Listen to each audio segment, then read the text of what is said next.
Hi there, and welcome back to Drive Time Marketing, the show where we help casino marketers turn strategy into action and insights into impact. I'm Julia Carcamo, and in today's episode, we're talking about building casino superfans with Brittany Hodak. I'm really excited to talk about how we can spot apathy before it costs us revenue, design lines that don't feel like lines, and turn frontline moments into advocacy.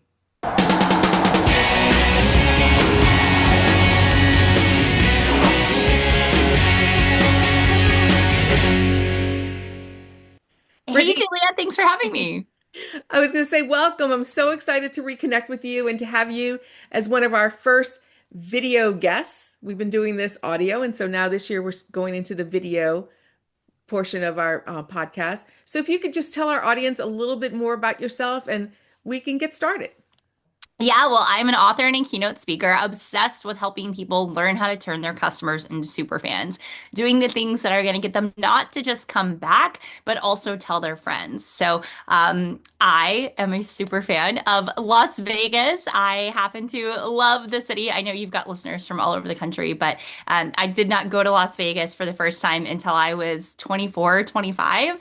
Actually went on my second or third date with my now husband, and then a couple months later, we went back to Vegas and eloped. And my rationale for eloping to Vegas, I was like, for the cost of a wedding, we could get married in Vegas and then go back on our anniversary for like 25 years and pay less than we would pay for a wedding. And he was like, all right, that sounds good. And anyway, so I love Vegas. I'm a keynote speaker, so I go to Vegas a lot for work. I've probably been on 100 or so trips in the past decade and just adore it. So I'm happy to be here with you and happy to talk about all things casino marketing.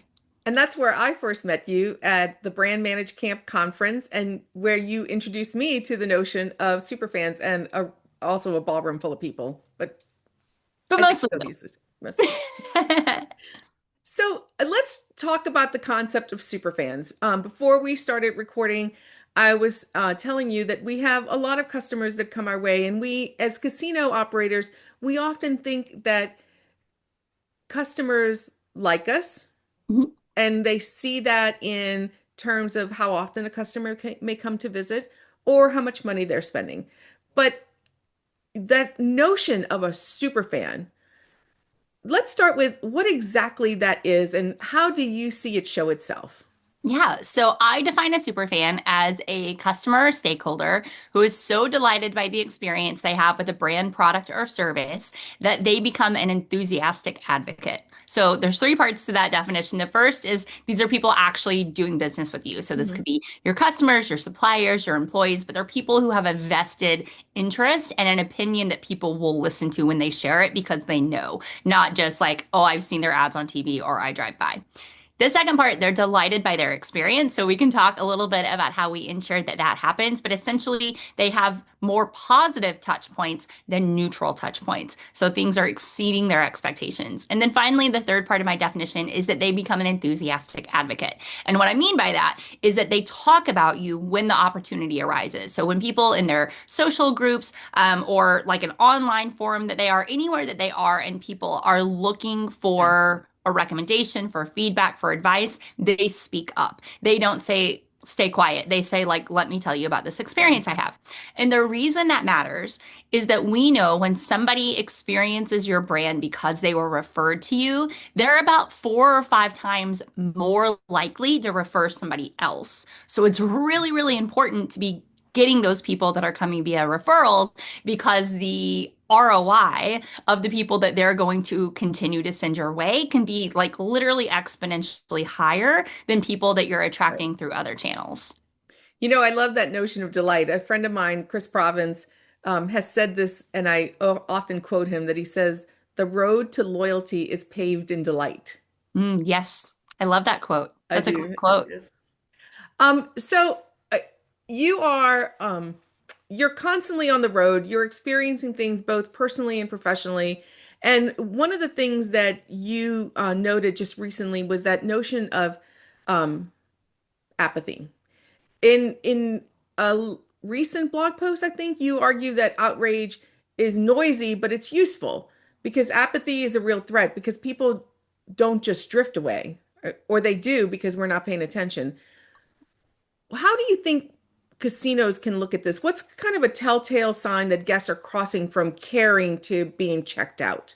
So, thank you for asking this question. I am on a mission to make people understand that apathy is the single biggest threat to every single business. It's the people who just don't care enough to continue to choose you. Maybe they didn't care enough to choose you in the first place, but those aren't customers that you're easily able to Yeah. track. The ones that used to be loyal to you, or perhaps came once and then never came again because they just don't care enough to pick you. That is a huge, huge threat to every business. So the way that you can track it is when you do have loyalty information, paying attention to the behaviors, but also to the feedback. And when I say Hmm. feedback, I don't just mean like an NPS survey or a CSAT survey or something else that's like very trailing that maybe is going to be looked at in aggregate. I mean, in real time, you have people on the casino floor, in the hotel, in your restaurants that are in front of your customers. They've got to be engaging with them. They've got to Yeah. be asking, is there anything I can do to make your evening a little bit better? Is there anything else I can do to enhance your stay or this game? And have those conversations. Because if your guests don't feel like you care, like Right. you, collective you, if they feel like you do not care about them, they are not going to care about you. Super fandom is a two-way street. And if somebody has like a fine experience, an okay dinner, an okay time with their friends out gaming, like maybe they'll come back, but maybe they won't because maybe it's Yeah. easier to just roll the dice and go somewhere else. No pun intended, but like go try some other experience to find one that feels really, really great. So, I joke sometimes nobody ever leaves three-star reviews. Like none of us have time for that. Like True. if somebody's leaving you a review, it's either because something was really awesome or like not great. We don't talk about those Yeah. three-star experiences either. When's the last time you were like, oh yeah, I went out Saturday night. It was fine. Like we did something that was Yeah. okay. And so the way to not just earn those referrals, but to earn that loyalty, those repeat customers, is by creating the types of experiences that they want to have again. So I think about in the casino space, and I think about some of our VIP customers are assigned hosts. And I think that are a clear indicator that relationship and the kind of replies they're getting, the engagement they're getting could be signs that we should look for. And then maybe I think about offers that we send out. If we start seeing like a lower redemption or a lower pace, those could be telltale signs of that apathy starting to grow. Absolutely, they can. And one of the really interesting things, and I know that this is something that you think about and write about and talk about a lot too, is that loyalty and fandom are not the same. And there are plenty of brands that we're loyal to either because there isn't another option, right? Like they're the Yeah. only game in town, or we're loyal to them because we have so many points or so much stuff built out. And we're happy to go do those things when it's offered to us for free. And maybe we'll spend a little bit more, but Mhm. we're not coming in any of the other times. And that's a really interesting thing to look at too. When you have people that are part of your loyalty programs, how often are they coming in not to redeem the free meal, the free night, etc.? Because if they're just coming to get those freebies and spending a little bit while they're there, that could also be a sign Right. that a lot of their business is going elsewhere when they don't have that offer from you. So you're looking at not just like the frequency, but also the affinity that they Mhm. have. Yeah, interestingly, when because I've been in this game way too long, when casinos first started growing in the regional markets, there Mhm. were a lot of places where there were what they referred to as monopolies. So there was one casino for miles around, and they really kind of considered themselves in a monopoly. As casinos grew and more of them came on board, that notion kind of went away. But one of the things that I realized after the pandemic was that we had a lot of customers who were choosing to spend their entertainment dollars otherwise. So now our competition wasn't necessarily a casino that was offering a better offer that was 10 miles down the road, but also the bowling alley or staying home and watching, binging on The Summer I Turned Pretty, things like that really became part of this. And so for us to create delightful experiences became, I think, even more so important. Oh, absolutely. I always say you're not just competing with your direct competitors, you're competing Yeah. with everyone. And Yeah. that's both in terms of how people are spending their time and money, but also in terms of the expectations that they have. Your customers want doing business with you to feel as seamless and easy as it does with Amazon or Yeah, DoorDash. Like they want it to be as predictable as it is to go through the Chick-fil-A drive-through. Like they want it to feel easy and simple because our expectations are being shaped by all of the right. experiences that we have. Yeah. The 2026 Casino Marketing Bootcamp calendar is live and on our website. We're bringing back our highly rated signature event in New Orleans and our Midwest Strategy and Planning Bootcamp in Tulsa. Plus, we're adding two brand new gatherings. We'll kick the year off in the Southwest with a fresh bootcamp focused on player development and loyalty. And then to close out August, we're debuting a powerful 2-day program dedicated to direct marketing. 4 events, hands-on learning, the skills your team is going to need to win your market in 2026. So join us at casinomarketingbootcamp.com. So I want to switch to another topic, which is a little bit of the bane of my existence, and that is lines. We as casino marketers will often create lines through the programs that we initiate. A lot of properties do a gifting program where they send a postcard and say, because you are of value to us, we're going to give you X gift, right? And so people come in with their postcards, they stand in line to redeem their offer and to get their gift. And this is line, line, line. In the buffet days, there was always line, line, line, line at the cage, line at the players club. And a lot of leaders actually see these lines as proof of demand. But you also write that waiting is an emotional experience, not just inconvenient, but also that half of the customers won't even tolerate less than 3 minutes, I think you said.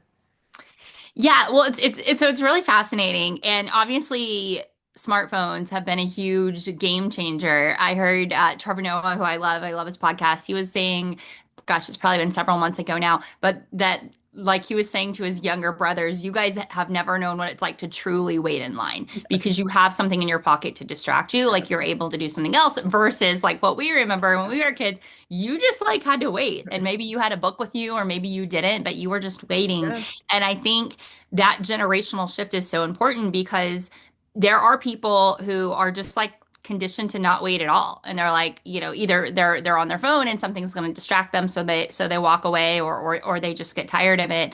But you're right in that I think some people see lines as a marker of success, and what I see them as is a real missed opportunity. Hmm. So if you know that you have an offer that's going to create people queuing either for that show, for the redemption of whatever the offer was, for whatever other Yeah. reason, what are you doing while you have that captive audience? Do you have someone walking around offering drinks? Do you have someone talking to them about their experience, gathering information and trading them something else? It's not just about how can you make the redemption faster, which is important, but it's if there is inevitably going to be a wait, there are more people than can be served simultaneously. What is the opportunity to serve those people while they're waiting in line? How can you make that line waiting an experience so Yeah. they're not just on their phone forgetting about you? Like, because the minute they go to their phone to do something, they've sort of checked out. Like, the experience at your casino is no longer the primary experience they're having. They're scrolling TikTok, they're answering emails, they're texting their friends, whatever. So if you can keep them like mentally present while they're physically present Yeah. because of an experience in line, that is the huge opportunity, because then it's something that when they get back on their phone, they're going to say, oh, you're not going to believe about this cool thing that happened. Like the casino had a magician walking around doing tricks to entertain us while we were waiting, or, somebody brought me a free drink because they, knew what I Yeah. liked. They remembered it from earlier, like whatever those moments are. So I can tell you that one of the first casinos I worked at, we actually did have a magician that was up and down the lines to entertain Yeah. people while they waited in the buffet line or whatever place we had a line. And interestingly, a couple of years ago, I stayed at the Grand Sierra Resort in Reno, and when I got there, there was this ridiculous line to check in. And I remember thinking, "Oh dear Lord." And I got in line, and about 5 minutes later, this young man came through with little bottles of water and an optional glass of champagne, which was a wonderful thing. And I remember saying to them, I'm so surprised that you kept this full-time position available to help reduce the anxiety that people are having standing in line. That's really great thinking. And I think that we look at FTEs on a spreadsheet and we see expenses all the time and not necessarily the investment that we could be making in that experience. Oh yeah, and if you have somebody who is truly wired to say, I want to make experiences better, I want to go seek out problems and solve them, they will more than pay for Yeah. themselves. They will absolutely find things. Maybe it's only 2 hours a day that there's a line at check-in, but they are going to be able to walk around and find other opportunities to say, I noticed around this time we hit this thing, Yeah. and around this time this other thing happens, and they're going to find ways to solve those problems for your guests. The other thing that we do that is akin to something that you were talking about, a recent trip that you took with the kids, was the fast pass idea. And we do that in a lot of properties, depending on how big the property is and the kind of company they are. Harrah's Caesars comes to mind, where there's a diamond line for their top tier players to be able to check in, so that when they do show up at prime check-in time, there's a shorter queue for them or another location to be there. But you also kind of warn against using them as a band-aid. Yeah, and it's so interesting. Like I go back and forth on this, and this is something that's so prevalent in the loyalty space, both for casinos and hotels. I was just staying at a hotel in Dallas yesterday, and the next around the bottles of water said, these are free for our loyalty members and $8 for everyone else. And I look at that and I think, and I'm a loyalty member. I would have drank the water whether I was or not, but I look at that and think like, what a missed opportunity, because Yeah, what you're doing in this moment, I know somebody thought like, oh, this is going to help people sign up. But no, right. what it's doing is making everybody else feel like a second class citizen and say, you care less about me than you care about other customers. So let me go somewhere else that doesn't care less about me. And that's one of those fine lines that I think, people from different departments may argue on, like depending on what your POV is. But, what's that saying? Like, show me the incentives and I'll show you the decisions. Like I like messed that up a little bit, but the idea that like you can tell what's important to a business by looking at the way they choose to message and operationalize things. And I think asking yourself, like, how do we incentivize people to have the behaviors we want without making other people feel less than because they haven't yet made that decision or taken that leap? I love that. I never really thought about that. I think I might work that into my next speech about messaging and how that creates loyalty. Yeah, well, and it's Yeah. like, a lot of times like the internet is free if you're a member. But people message that very differently. Yeah. Some are, like, hey, we like have you signed up yet? If not, sign up and you'll get complimentary internet and here's all the other benefits. And Right. some of the others come across like, yo, scumbag, why didn't you sign up for this yet, you idiot? Like everyone in the, obviously that's not exactly the words, but that's the way sometimes Yeah. it feels when it's like, yeah, you're gonna pay for this because you're not part of the club. And that, at least to me, and I know from research to a huge percentage of Americans, comes across as like, well, now I really don't want to be part of it, right? Because you're making me feel less Yeah. important, or like I, was not smart enough to do this thing or whatever. Right. So anyway, that's like the fine line with loyalty is how do we incentivize people to want to do more with us without ever making somebody feel like they're late to the game, late to the party, less important, Right. not on the first list, etc. Right. And casinos, we kind of message that consistently with our tiers, right? So if you're Mhm. this tier, you get this. If you're this tier, you get that. But because you're not good enough to be at this tier or you haven't spent enough money with us, you don't merit it. So that's interesting. I mean, it's something that we definitely should take a look at and see how we're messaging that. Well, and it's all of the touch points of, if you can, and it's so easy now with the proliferation of very personalized media delivery to message what that top tier gets to the top tier and Tier. maybe the tier behind it, or right below it. Right, But for if you've got aspiration. somebody 17 tiers below, like that is not, it doesn't become aspirational to them at that point. it's Yeah. it's like punitive. They're like, well, I'm never going to get that and you don't care about me, so why should I try? It's like you don't want to say to a 5-year-old that's just learning to play basketball, like, oh yeah, you need to be as good as LeBron James, right? It's like look how good the first grader is, the Right. second grader, the third grader. Like you've got to have those tiers because otherwise, just like a first grader that's like, well, I'm never going to be able to slam dunk, so I might as well give up. You have people that are like, well, I'm clearly never going to get to your like, triple diamond, whatever level, so Right. let me go somewhere else and start over. Exactly. Airlines, right? Airlines do that Yeah, all the time. exactly. Okay, so we've come to the point in the podcast where we're going to play a little game called Fan, Flop, or Fix.